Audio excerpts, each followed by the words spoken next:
Good afternoon. I wanted to start out again and just compliment, our crowd and that atmosphere. I can't tell you what it means to have that as our home environment. It's why it means so much to us to still be having a chance to host some more games this year at US Bank. So just wanted to compliment not only our fans, but just once again everybody that goes in, everything that goes into hosting a game at our place. So prepared all year, kind of with a mindset that we're just going to keep on working towards the goal of winning a football game each week, and that's exactly where we found ourselves in Week 18 with a chance to win the division.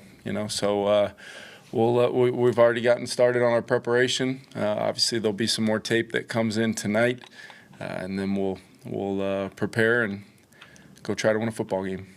Just injury updates-wise, did get some really positive news on Pat Jones today. He'll have a chance to even possibly make it this week. We'll see how he works through it, but I'll keep you guys posted on that. Fabian Monroe continues to do well, and he'll potentially work back in throughout the week, and we'll make an assessment of where he's at.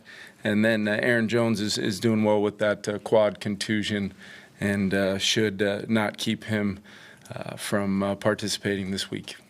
Kevin, you guys have been pretty healthy this year compared to a lot of teams. Yeah.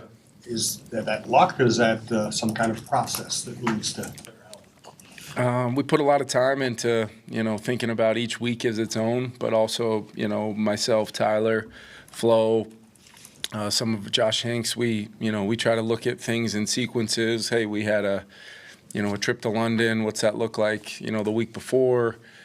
Then we have obviously the tight turnaround going to LA on a Thursday, bonus days here and there, great times to put the pads on and get physical with an extra day or two to prepare. So we just try to be smart, make sure we're tactically prepared is always the number one thing. But I also think as the season goes on, we've probably been a little bit more cognizant of the fundamentals and techniques being something, even on the days we slow the tempo down for bits and pieces of practice, we're still getting full speed fundamentals and individual periods to make sure we're still working through, how to play the game as much as the schemes and things for that week. I think it's been important, but I think it's a credit to Tyler, Josh, just our whole sports performance group, and our players, coming in on these Mondays and Tuesdays and taking advantage of the resources that we have, that we're blessed to have here. It's all part of what we want these guys to have at their disposal to be at their best, and it's been a positive. But it always is. There is a certain level of chance and luck to it as well. Has there been any common trends to these last few games against the Lions?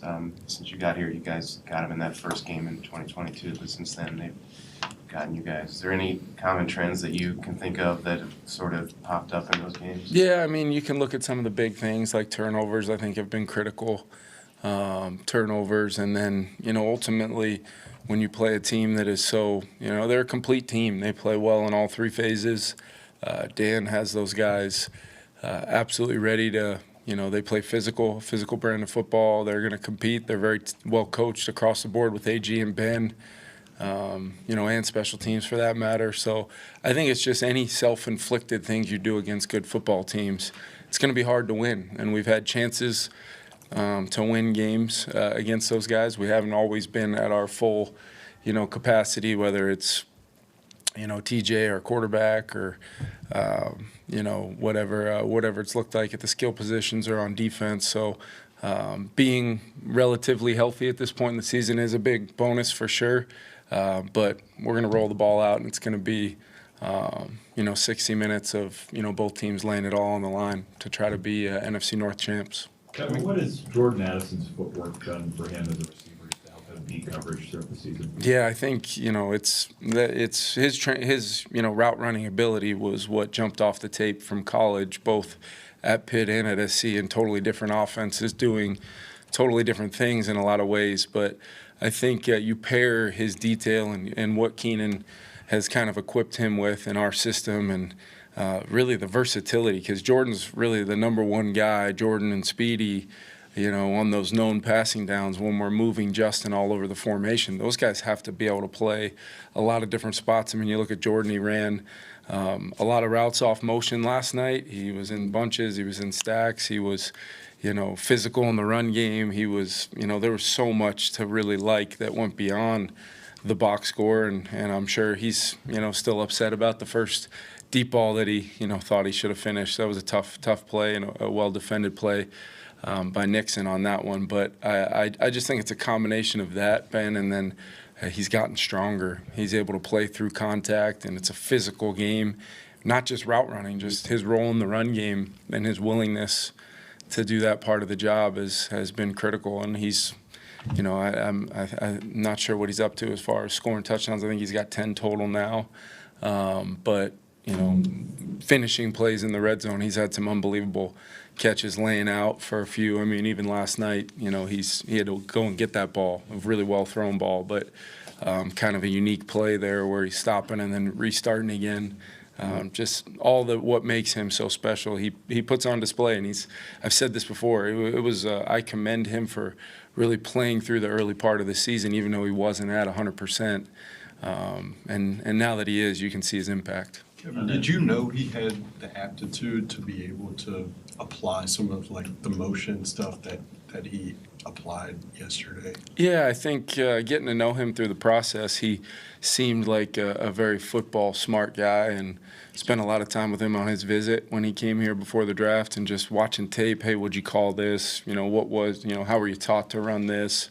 How would you run this differently if you could do it again? And just some of that dialogue was, I remember being pretty blown away by where he was at. And then, anytime I'm installing a play, and I'm going down the road of, probably like you guys can imagine, overcooking it a little bit, I always look up and see him. He's got a pen, he's writing it down, he's drawing it up, he's asking Keenan questions. Justin's right there, and there's constant dialogue there. So I wouldn't discount just Jordan, but also being, next to Justin and Keenan every single day.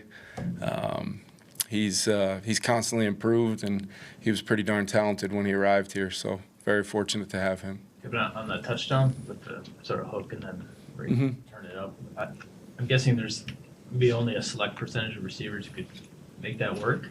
How much other stuff needed to go into a touchdown? Yeah, that was a unique one. We actually kind of tweaked that play on Saturday.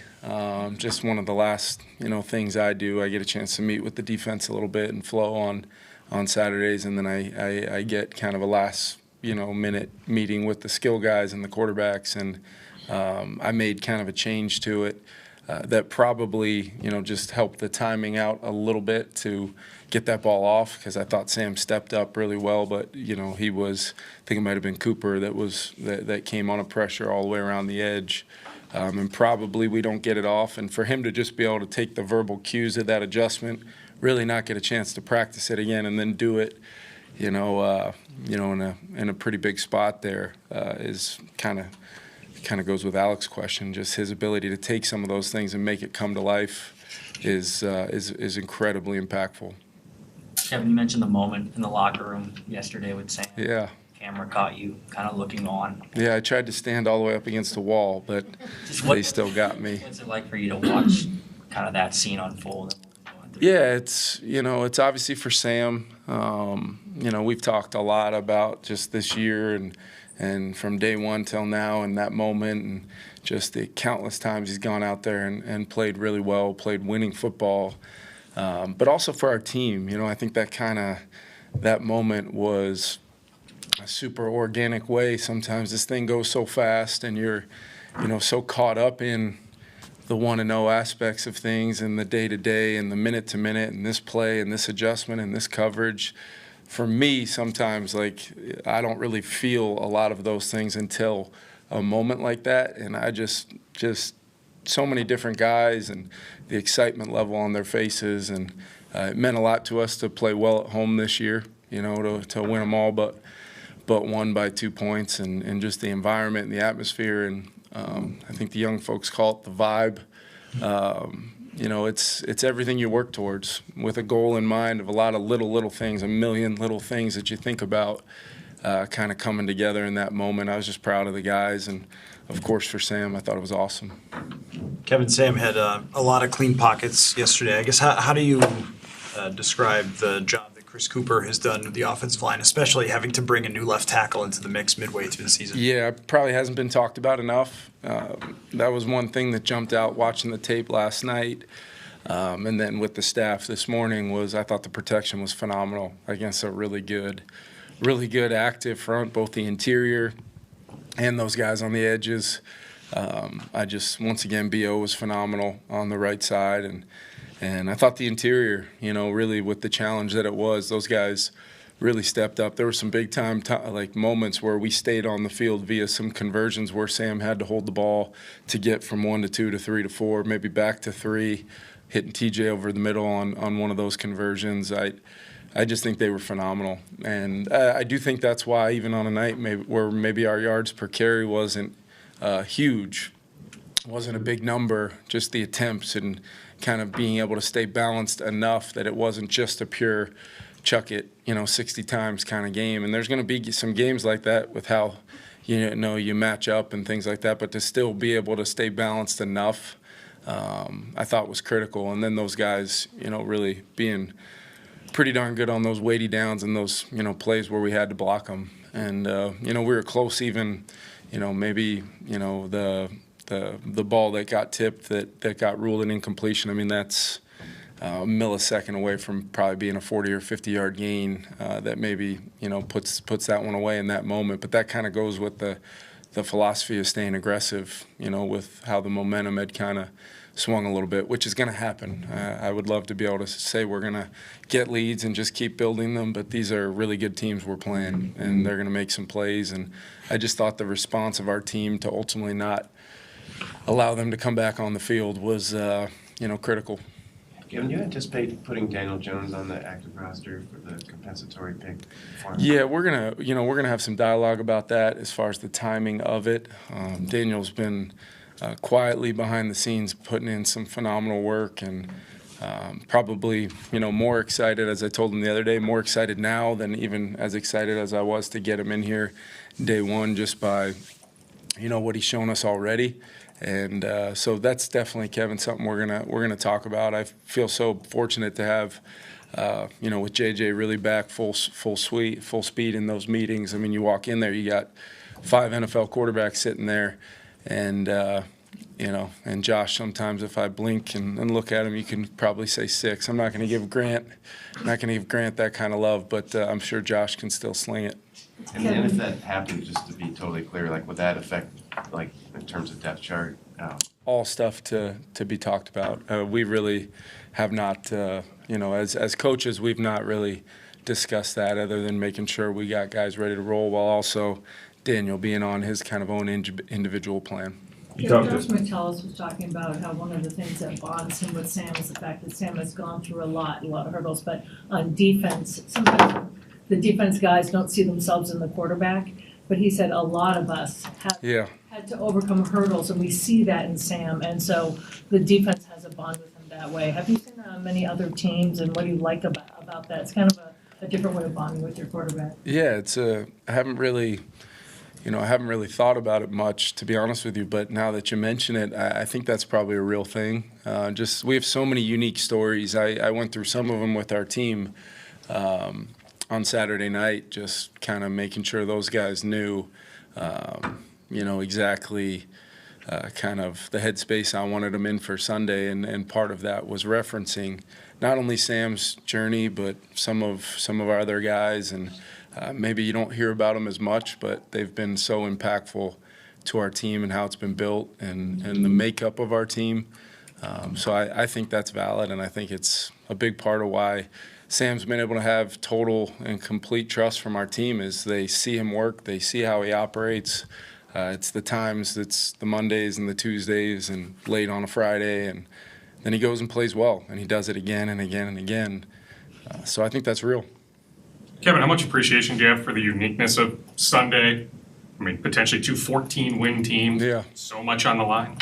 Yeah, we knew. I mean, we've been, in the back of our minds, we knew we had to win a lot of football games to keep pace with a team that really has been, if not the best, one of the top 2 teams in the league for most of the year. And, we have so much respect for this team, and we know we're going to have to play one of our best games of the year to go win it. And it was just an incredibly, competitive game yesterday, and we know exactly what we're signing up for this week to go try to get it done. So it is unique. I'm not sure how unique as far as the historical precedent. I just know they're a damn good team. We're going to have to play really well to go win. How do you go about talking to players with this one so that they don't make it into something that becomes too big of a thing? Make it kind of... Yeah, no matter what, we've punched our ticket into the dance, and you don't want this to. It's critical. We want to win the division. That's something that hopefully every team has that mindset going into the season, and now here we are with a chance to do it. So I don't want to undersell it, but at the same time, this is just a football game this week, and we're going to throw everything we got at it and play 60 minutes and maybe then some to go try to win the division. But at the same time, there's still, the tournament that we're all in this for following right after. So I think it's a great question, and it's definitely something that I'm thinking about from a standpoint of how to mentally prepare our team and physically prepare our team because the season does not end Sunday regardless of the outcome. Some of the players have mentioned that random people have come up to them and mentioned like the 1-0 this week thing, like in public. Mm-hmm. Have you had any experience outside the I have. Yeah, I have, and it's kind of cool. People. It's not a bad strategy. I know you guys fight me on this week in and week out, but I would highly suggest it. I would highly encourage it, Kevin. People are coming up to you with all the things they could say in the world. They come up to the head coach of an NFL team and they're saying 1-0. Thank you, Lindsay. I'd rather not get into the details of it, but it's much more than a cliche to this team this year in this point in time. Last couple. PJ Fleck has been embracing that for a long time. How did you make it different to make it resonate with your guys when it's something that's been around for a long time? I think the consistency of it probably is what our players would tell you is just a little bit different. It hasn't just been 1-0 on a Sunday. It's been back before that, training camp. Sometimes it was against each other, and they probably looked at me funny when I said everybody in here has got to go 1-0 today, and the offense and defensive players are looking at each other like something's got to give today, back in early August or whenever it was. But it's just been a mindset of just trying to keep laser focus and maximize what we are as a team, because I think that we're the type of team that if we did that, I think that over the long stretch of how much of a grind this season is, I think a lot of little victories can equal, one, for the week, and then you move on to the next one and you try to see how many of those you can get again, and it's pretty simple. You joked a few weeks ago that you've gotten eye rolls about you said it so much. Is there a moment that you felt like they're all totally bought into this mentality? I can't really pinpoint a moment. I might have caught myself rolling my eyes at myself at one point, but yeah, it's just you get into. I actually went through a bunch of the sayings that I've had, or the things that and really I do put a lot of thought and time and energy into messaging and how it's going to piece all together. And but I think there was quite a few that I had to rattle off on Saturday night, kind of bringing it all together full circle for our guys to hopefully be locked and loaded to get a win. So they did. You mentioned you started out at the beginning talking about thanking the fans and everything that goes into those games. Do you have a favorite moment from this season at US Bank Stadium, or maybe just a favorite thing about that place on game day that resonates with you specifically? Yeah, I think one of them for sure was Chris Carter and Jake Reed at the coin toss. I think obviously the Skol chant every week. I love the one at the beginning of the game, but it's the one in crunch time that you always feel in those moments. I don't know if I'll ever forget the noise that happened on the 97-yard touchdown to Justin against the Niners. Yeah, there's a few. I can tell you, I'm still getting used to the lights being turned out. You know, when they turn them out right in the third, fourth quarter, whenever that is, I'm normally looking at my call sheet, and then the lights go out and I can't see anything. But it's all part of the effect in the moment, which I'm a big fan of, because I do think you can't discount we have some super talented folks that part of our game day staff that put on what I think is I've been to just about every one of these places now, and I don't know if I've seen one as special as what gets put together during that 3.5 hour plus, really.